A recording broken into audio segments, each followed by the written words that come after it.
Të nderuar teleshikues të emisionit Gjurmët, ju përshëndes nga fush Mamurasi, pikërisht në këto prona të familjes Ndreca, e cila u shpërngul nga Mirdita për të ardhur dhe për të jetuar këtu.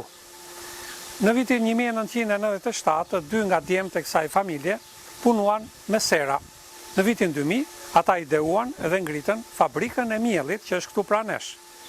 Kjo fabrikë u pasua më pas me një linjë të prodhimit të ushqimit për blegtorin, e shoqëruar edhe me stalla të derave dhe të dosave.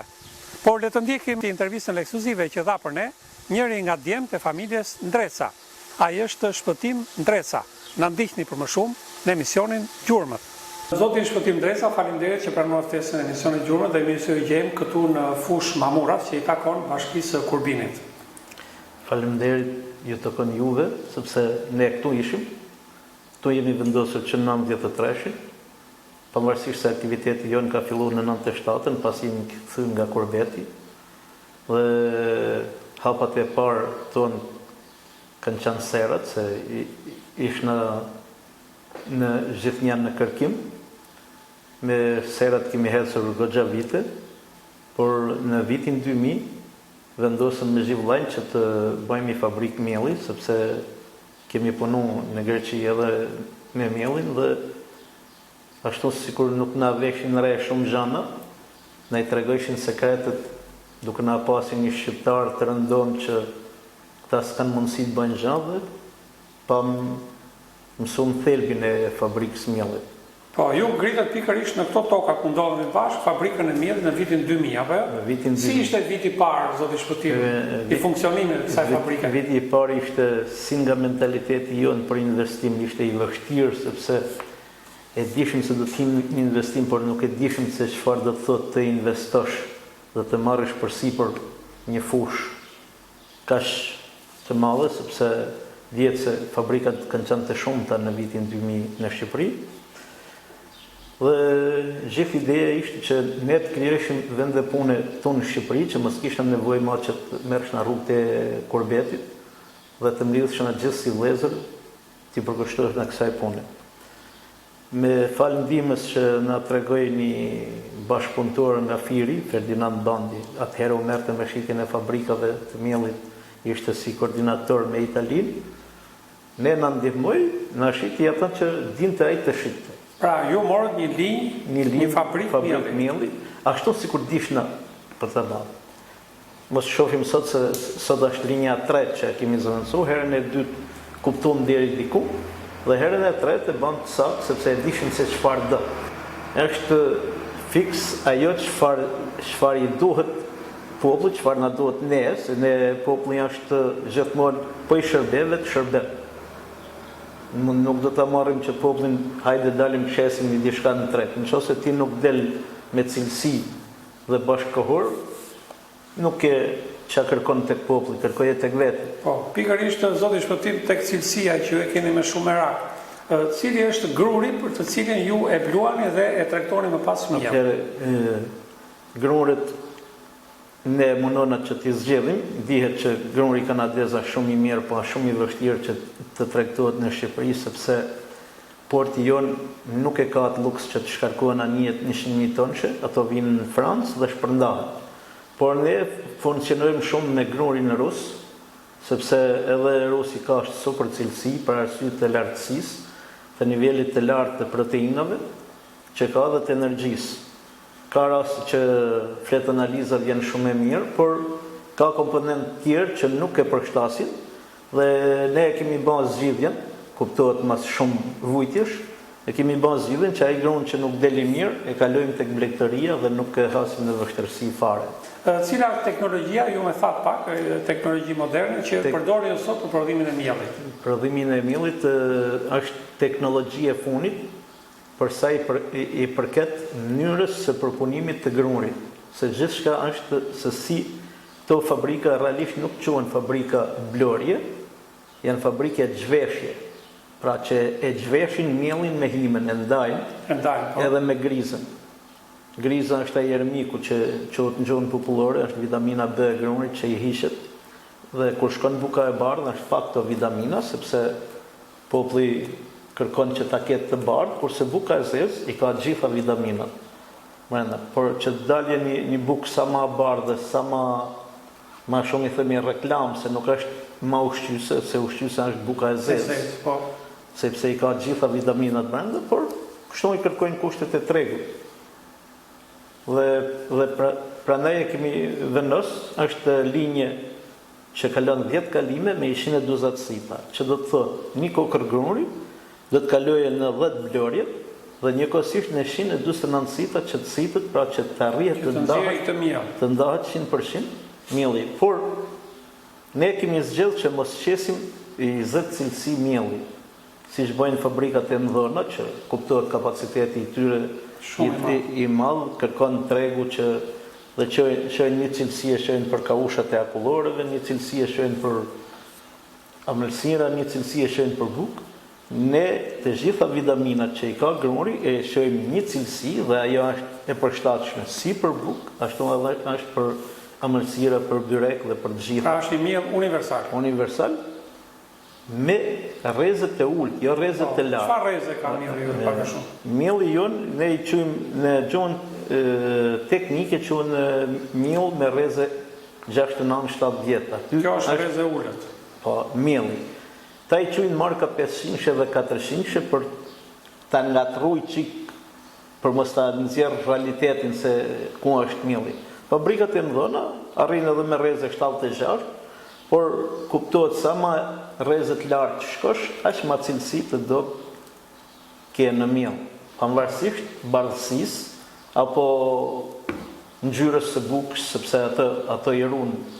Domethënë teknologjia e madhe që është, i ruan të gjitha, nuk ka problem për përzierje. Po, zoti Shpëtim, cili është tregu i shitjes së miellit që ju prodhoni në fabrikën tuaj?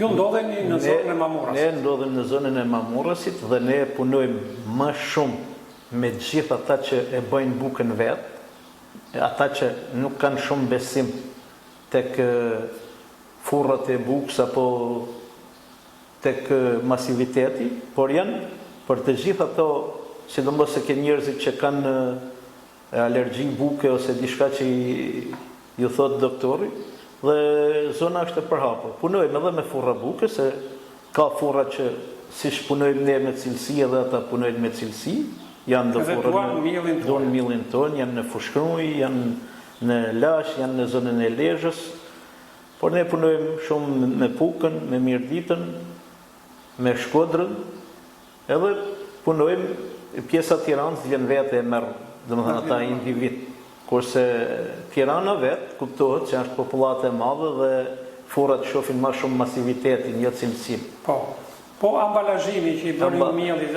thasët, sa kilsh i keni? U pash 50 kilsh? Kemi 50 kilsh edhe 25 kilsh.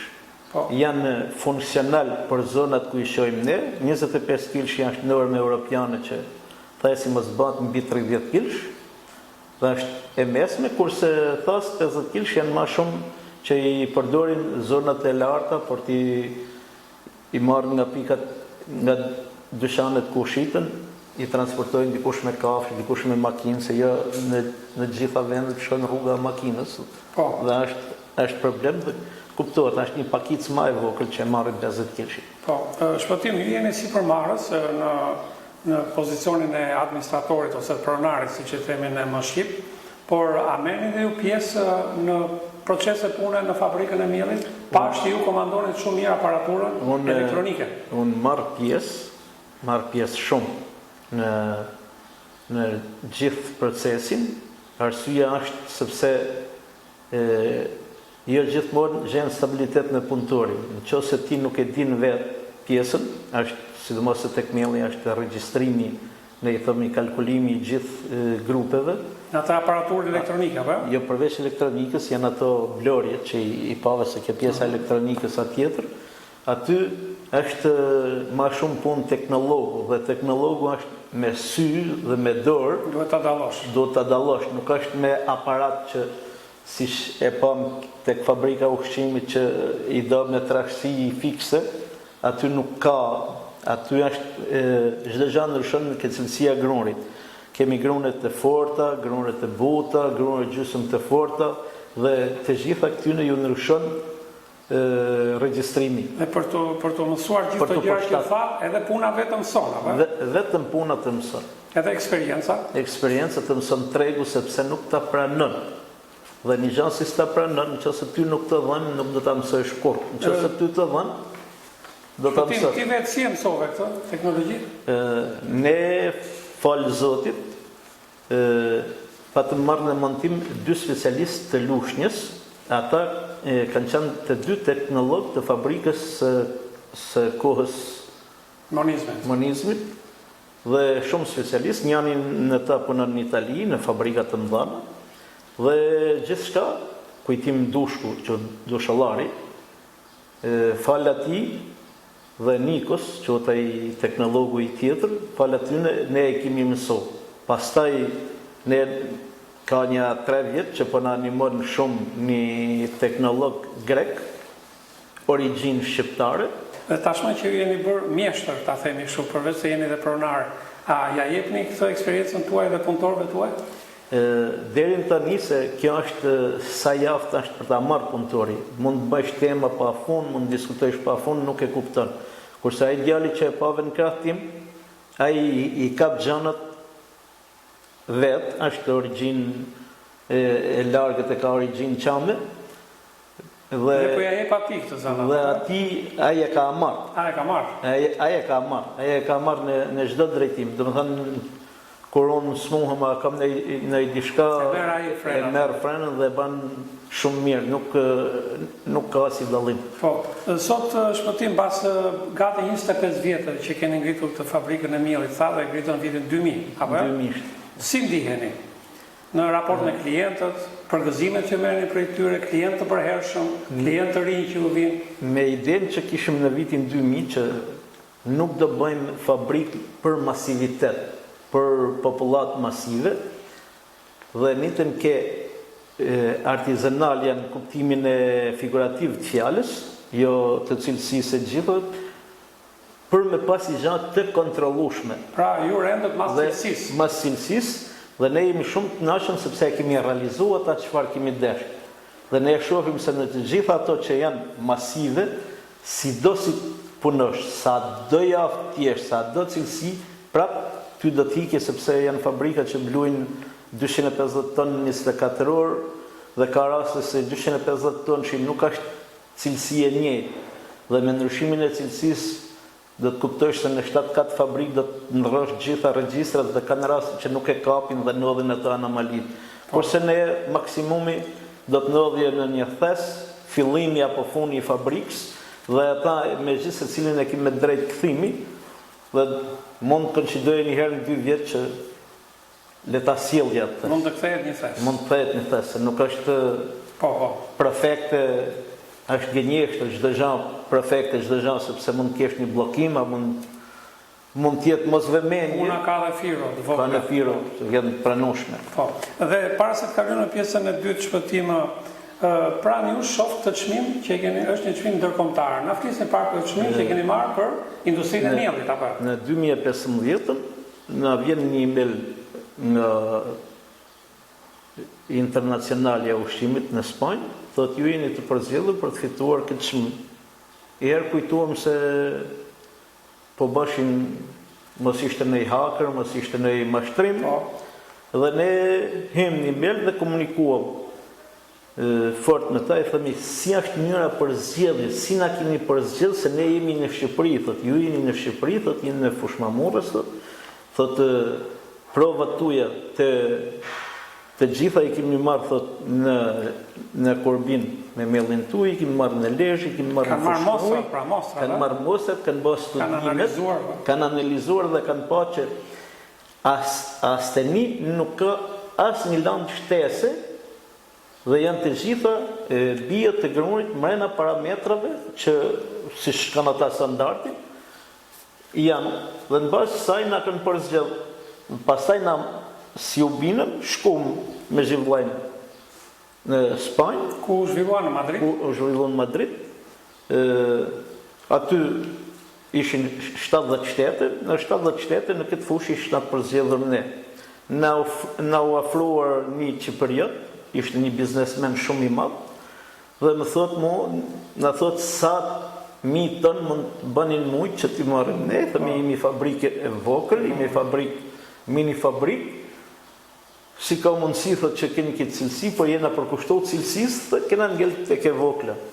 Dhe na thot çuna thot këtë çmim thot do t'i shihni harën atë ditë si t'hini në Europë. Se ju nuk do t'jini në gjendje që ta shihni as pak mallin aty nga ofertat që do t'ju bëjnë. Për efekt cilësisë kuptohet që cilësinë kush e blen ai që ka lek më shumë, po do të jesh ato. Ne kemi preferuar të rrim këtu, të bëjmë vend në vendin tonë.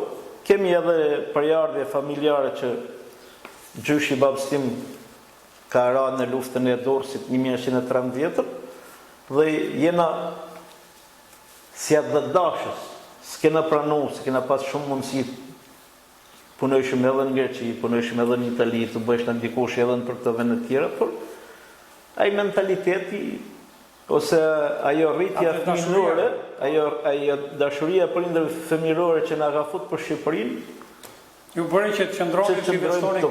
Të investojmë këtu dhe mos lëvizim.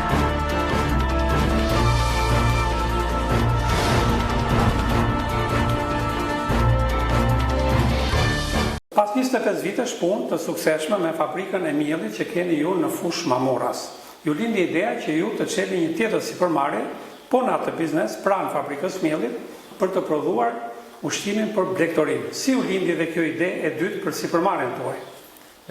Ideja e dytë erdhi nga nevoja, sepse ne po shifshim se gjatë gjithë kohës së verës hasshim vështirësi në shitjen e himes.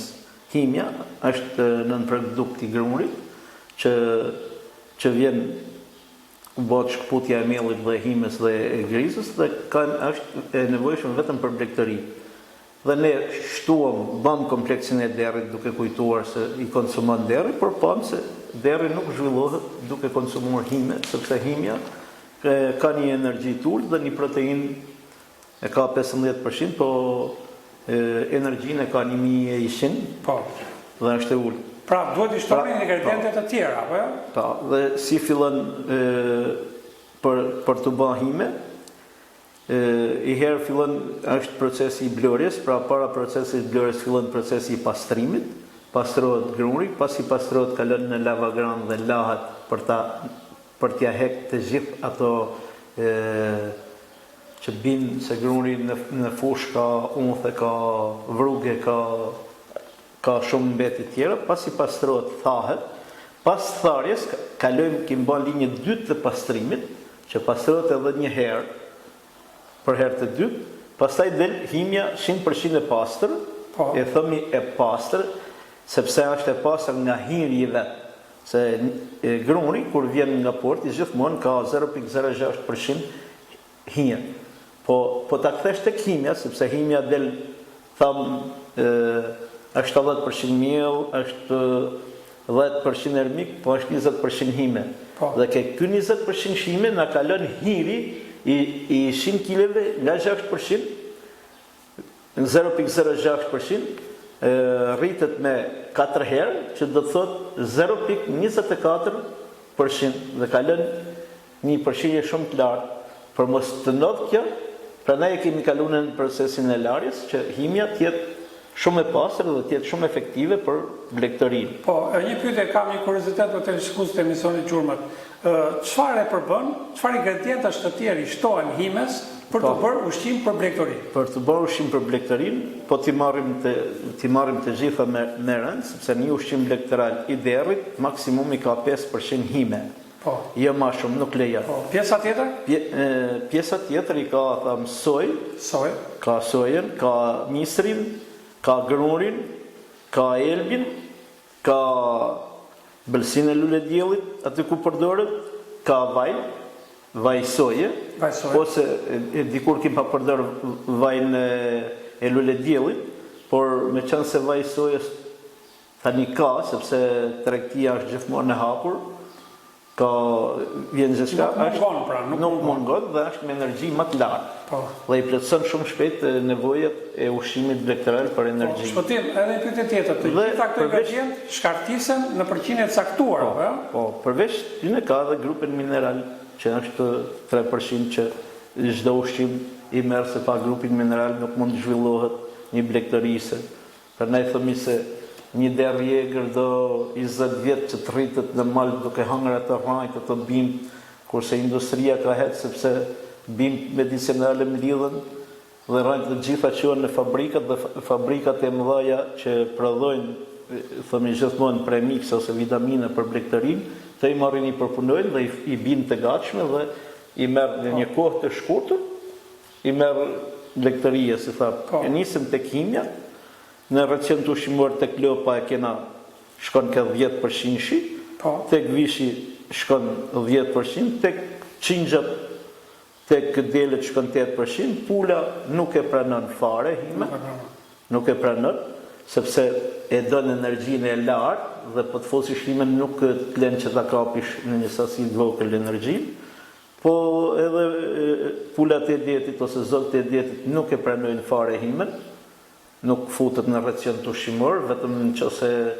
donë që ta zhvillosh shumë avash ose ta abuzosh me fermerin, vetëm atëherë futet himja të këto.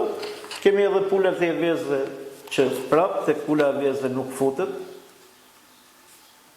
sepse nuk të jep rendimentin, bile është problem se nuk të prodhon vezën, nuk prodhon proteinën, sepse veza do 13% proteinë dhe një pul që të bëjë vezë e do të mirë llogaritur, i thonë ushqimi koncentruar, që se do të thotë është për nevojat që ka, ajo kafsh, është ushtarakisht e plotësuar. Domethënë, sa e do energjinë, 13 megajul, 13 do ta kesh për një si ushqimore. Sa e do proteinën, 28 e ka zoguj ditë, 28 si do ta realizosh? Pra duke fut përqindje të larta soje. Nuk hinë për ju përdorë termin ushtarakisht, pra kompletohet çdo gjë e mirë llogaritur. Prandaj thash se kemi një staf prej 60 tituj doktor, jo doktor që punojnë tek Shaumani, që vit për vit integrohen duke hecë me zbulime të reja, që çdo gjë e re që hidhet në Austri, ne kemi një kontratë me ta, që çfarë përdor Austria, fermeri austriak, përdorim edhe këtu për fermerët shqiptar. Dhe merrni dhe të dhënat e fundit, apo? Po, gjithë këtë shkencë ne e blejmë përmjet premiksit që ju blejmë atyne. Pra, aja është llogaritur në kostën e prodhimit, sa i produkt pranaj i del, dhe gjithë shkenca atyne është llogaritur aty, dhe kjo përkthehet në tek fermeri në lek, sepse hec me ato parime dhe me atë teknologji që hec Europa, që hec Austria. Shpëtim, tani të rikthehemi përsëri tek fabrika që ju keni pranë fabrikës miellit, por kjo fabrikë prodhon ushqime për blegtorin. Çfarë teknologjie përdorni aty? Kjo teknologji është teknologjia e Danimarkës, është e vitit 2009-2010 si teknologji. Unë për të vënë këtë fabrikë kam kërkuar 4 vjet në për Europë, që në 2007 kam hes për të kërkuar të saktën. Shkum tek grupër i Austrisë dhe për arsye sepse i kërkova, nëse ta shpjegova tek peshorja vogël që mat ato mikroelement me miligram, ai më thot, ti nuk do me prodhu ushqim për kafsh, thot se kafsha nuk e do kaq sakt, por ti do me prodhu ilaçe për njerëzit, prandaj thot nuk ta jap. I thash, jo mor zotni, kafsha, po ta dini shumë mirë se si funksionon, do të pranosh. Dhe Danimarka pranoi. Gjithë materialet e këto janë skoceze, pranoi, por më tha, ne punojmë tha, me një kompani greke dhe një kompani italiane. Kompania italiane më mbajti 300.000 euro ma shumë çmimin e fabrikës, plus me pagu 1.000 euro inxhinieri. Kurse greku janë pavarësisht se ne ju themi grek, por ata realisht mbi 60% janë shqiptarë, janë origjinë shqiptare dhe kemi të tradit njëjtën dëmshuri, dhe më thanë ne do ta japim me këtë çmim dhe inxhinierin dhe specialistin do të jetë pranë jush deri këtë ta veni në punë pa asnjë lek shtesë, vetëm do të na paguni hotelin, kuptohet, edhe ushqimin se akomodimin e personit. Nuk ishte në i gjë e madhe. E si përfunim arritëm që ta vëmë funksion ashtu si kur deshtëm. Realisht ajo u realizua dhe teknologjia dhe gjithë fal asaj dhe mbështetjes atyne. Dhe pastaj ata na animon në 2013 ne blem fabrikën e piletit që është gjithë me atë, është një fabrikë holandeze. Ja morëm bankës greke, realisht sepse ai kishte falimentu, dhe kur e morëm vumë në Shqipëri për i shumë vogël lekësh. Holandezi që e kishte shit nuk ngjej deri në 2018 me na dhënë pjesë. Atë fabrikë do ta kisha marrën pjesë këmbimi. Dhe ne gjetëm një kompani italiane, pastaj në 2018 na shkruajtën vetë holandez, na falni për irritimin, se ajo është kush paguni pari do të marri. Dhe fal asaj teknologjie kena hecë edhe në fushën se ajo është për prodhimin e piletit, i prodhon të gjitha piletet, por jo të gjitha ushqimet lektorale do të bëhen pilet. Sepse kemi vitaminat dhe grupin e vitaminave që në temperaturat të larta të tallit, aty në ju bje fuqia, sepse digjen fitaza. Po si duhen bërë këto pra? Këto bëhen millor, siç e bën në atë linjën e paketimit, por pula, me qenë se zogu është i vogël dhe e don grimcën jo të gotas, 100 herë është i luturum që ta marrë copë të madhe, si dhe qingjat dhe delet, sepse nuk e pranojnë millor, sepse stomaku i tyne është baqet siç e merrte populli dhe ja hidhte të dritë kokër, misrin jo të bluar, ajo do në pilet të caktuar. Kurse tek viçi ne mund të marrim, të harxojmë 3 lek më shumë për ta bërë pilet, por përfitimet do të jenë 30% më të ulta pilet se sa millor. Zoti Shpëtim, e keni fjalën për përmasën e ushqimit pra që bëhet, masi bëhet i njëjti bëhet dhe kalon në pilet. Po quhet pilet sepse kalon në avull, avulli bën shumë mirë dezinfektim dhe presohet. Duke u presuar, duke dalë fort, por për pulat, për gjelat e detit është e domosdoshme, jo për pulat e vezëve, se pulat e vezëve janë të rritura, se kanë kalu 17 javshin, masi kalojnë 17 javshin. Edhe si e duan ato? Ju bëhet millor. Sepse tek millori thonë, duan miell, pra. Po, aty kemi përfitimin më të madh të grupit mineral, jo të tjerave, se tjerave nuk i gjen gjë, por gjitha vitaminat tham kanë një kod temperature të caktuar që sado i pshjellin fitazat me yndyrore si kanë dalë tani shkencat e funit, por kur kalojë temperaturën 70 gradë se mbrëm dë. Po një avull që është 180 gradë, çfarë bën? Pra do i analizë pavarësisht se thot ai tjetri, por bën ne. Por ne kemi provu në stallën tonë, kemi bën millorin dhe karamelin, njëjtin ushqim, njëjtin kosto, to 3 lek më shumë, to shtesa ka qenë më pak, to shtesa është më shumë. Pra ajo e absorbon më mirë këtë ushqim. Është prova vetë. Po, Shpëtim, të kalojmë dhe një investim tjetër tuaj, duke qenë që ju prodhuat dhe ushqime për baktit, ju menduat që të punoni dhe në sektorin e mbashkimit të baktive dhe më konkretisht të derrave. Mbashkimin e derrave. Kur lindi kjo iniciativë? Iniciativa lindi para fabrikës ushqimit blegteral, siç thamë për konsumin e himeve, dhe ne e bëm investimin. Duke parë se çfarë do derri, atëherë bëm fabrikën e ushqimit blegteral. Pra kishit bërë stallën e derrave. Dhe patëm kalu me dosa në mashtrim, 50 dosa, dhe pam që kapaciteti janë shumë i vogël dhe ti nuk je javë që të marrësh as si tregtar. Sepse tregtari, themi dyqanet e mishit ose të tjerë, dhe pastaj vendosëm që ne do të kalojmë në mashtrim intensiv, sepse kështu ishin nevojat e vendit dhe intensiv, thamë bëm 3 kapanone me kapacitet nga 700 kr, përveç këtyre 2 vjetrave që kishim, dhe e kthym në majmëri gjithën. Se me e kthym mashtrim duhet një investim prej paktën $10 milion, që është investim i madh. Majmëri do të thotë që shtojnë pesh. Po, ne i marrim gicat nga 18 deri 23 kilsh, dhe i rrisim, i bëjmë 120 kilsh që i shesim. Moment të shitës. Po, ta i marrim, po nuk i shesim më të para, sepse ka një rregull që deri t'i ketë qelizat e mishit në proteinat të pangopra, dhe ta kaloje peshën e gjallë 90 kilshe, pra që të ketë azërvu të gjithë vaksinat që janë bëhet dosës.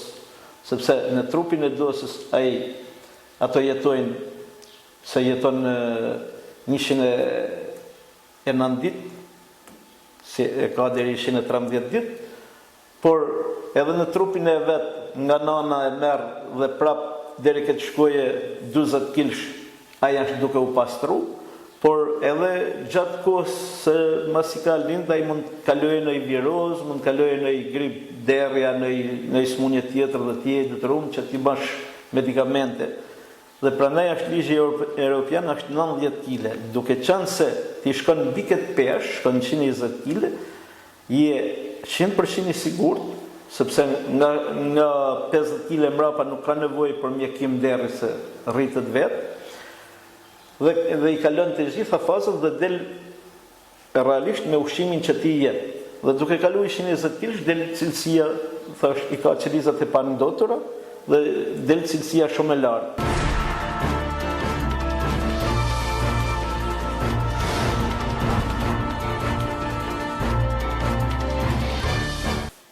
Shpëtimi është në nderin tuaj dhe në nderin tonë që të na flisni edhe për bashkëpunëtorët tuaj të nderuar që keni në tregtimin e ushqimit blegtoral.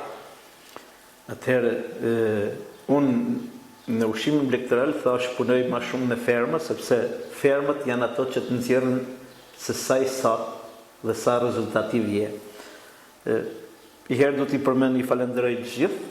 Punojmë me Jumentusin, po marrim në Tepelen, punojmë me çunat tanë që kanë kompleksin në Firi, plus që kanë kompleksin tjetër të qingjave që mbajnë gjithmonë, qingjat i kanë në rritje sepse kanë produkt të vetin mishin e qingjit dhe kanë të saktë. Punojmë edhe këto në Tiranë se kanë kompleksin tjetër, punojmë me Muharrem Hoxhën, i cili i ka shtu kapacitetet dhe ka rritur në kapacitetin mbi 2600 kënë që i rrit njëkohësisht, aja në fushën e derrit, në fushën e vishave kemi edhe punojmë me fermën fshatqe, Trisalbi që mashtron deri 1000 visha, që i ka visha që i lindin nga lopët e veta, jo ata që vinë. Punojmë edhe me Dacin, sepse edhe e ka i kompleks që mashtron vishat, sepse ka i shitje goxha madhe të vishave. Punojmë me pulat e vezë dhe me modil, me pulën modi. Punojmë me fermerët e vegjël, i themi këta që kanë 50 dosa, ata që kanë 50 lopë, se nuk hinë tek lopët e shumta. Punojmë me Florin e Lezhës, e ai ka 700 kërë lopë, që kemi punu vazhdimisht. Punojmë shumë me Samaticën, aty është një fshat që rrit qingja dhe visha, por është e habitshme se gjithë fshati merret me atë tonë dhe duke provu njani i thot tjetrit, shkon tek tjetri, normal duke pa, sepse unë ju tham se ushqimin blegtoral mos ma shifni tek çmimi, sepse konkurenca është shumë e egër. Vjen ushqimi serb me një kosto 5 lek ma lirë. Dhe jugu ka një gjatë mirë. Nuk e shef se kush jeti, thot. Unë tufën, thot, e kam, thot, pesha gjithë tufës time është 20.000 kg. Do të marrë 10.000 kg ushqim, dhe shefë thonë, sa ka ashtu dhe ka lanë gjatë për gjeptim, e ka provune me serbin si ka lanë gjatë. Ka po shtesën, sepse një mikroelement, po t'i lash mangut, nuk e merë ata që ka do. Se po të vim këtë deri, 70 kg, 1 kg 700 me majt peshën trupore një vit, ashtu si që ka. 70 kg. Po të haje 2 kg 300, shton 1 kg. Pra sa ngele 300 e 300, me 600 gram shtoka 1 kile. Po t'ja lash ti në 1 ton ushqim pa i hedh 1 kile soj, 1 kile soj t'i lash 1 ton ushqim pa hedh, nuk e merr shtesën dot më. Pra, kjo varet nga saktësia. Duke pa këtë rezultat, punojmë edhe me Gjirokastrën.